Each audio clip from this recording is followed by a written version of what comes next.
Kwingineko, jeshi la Israel IDF linasema hadi 90% ya tasnia ya silaha za Iran zitaweza kuathiriwa ndani ya siku chache zijazo. Maafisa wa ulinzi wa Israel walisema siku ya jana Jumamosi kwamba miundombinu mingi ya kijeshi na viwanda vya Iran tayari vimeharibiwa na kwamba mashambulizi zaidi yanaweza kusukuma idadi hiyo kufikia 90% ndani ya siku chache. IDF imesema hadi 90% ya tasnia ya silaha za Iran inaweza kuathiriwa ndani ya siku chache. Maafisa hao wanasema lazima wahakikishe wanamaliza kabisa silaha za masafa marefu ambayo ni moja kati ya malengo yao. Kulingana na afisa huyo, kampeni hiyo imelenga miundombinu ya makombora ya uso kwa uso na ya ardhini, maeneo ya uzalishaji wa Wizara ya Ulinzi, vifaa vya utengenezaji wa mifumo ya ballistic na makao makuu yanayohusika katika kutengeneza silaha za majini, shirika la habari la Wala limeripoti. Afisa huyo alisema mashambulizi hayo yatakusudia si tu kuleta uharibifu wa haraka wa operation, lakini pia kudhoofisha uwezo wa siku zijazo wa uzalishaji wa serikali ya Iran kupitia usumbufu wa kiuchumi. Ripoti hiyo ilisema baadhi ya vituo vilivyolengwa vilitumika pia kusambaza silaha kwa Hamas pamoja na kundi la wapiganaji la Hezbollah la nchini Lebanon. Afisa huyo mkuu pia alisema Israel ilikuwa ilifanya mashambulizi dhidi ya malengo ya Iran yanayohusiana na nyuklia kwa njia ya kistaarabu na haikuwa ikipoteza silaha. Aliongeza kuwa tovuti zilizopigwa hapo awali zilipigwa tena, ikiwa ni pamoja na vituo vya Arak, huku akikataa kutoa maoni juu ya majaribio ya kurejesha shughuli huko.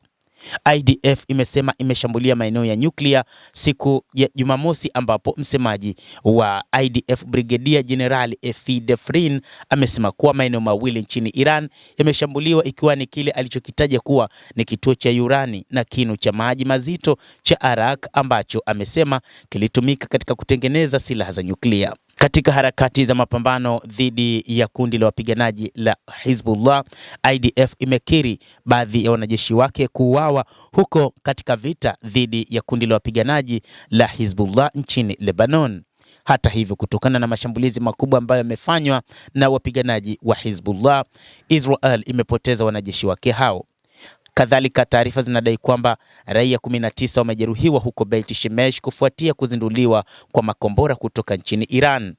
Kadhalika, kulingana na ofisi kuu, vikosi vya Israel vinaendelea na operesheni, na kulingana na ofisi kuu, vikosi vya Israel vilipiga vituo vya amri, mifumo ya amri na udhibiti na njia za ufadhili, ikiwa ni pamoja na bank na vituo vya gesi, wakati uwezo wa uzinduzi wa kila siku wa jeshi hilo ulipungua kwa kasi kutoka karibu 100 iliyopangwa kwa siku hadi takribani 10.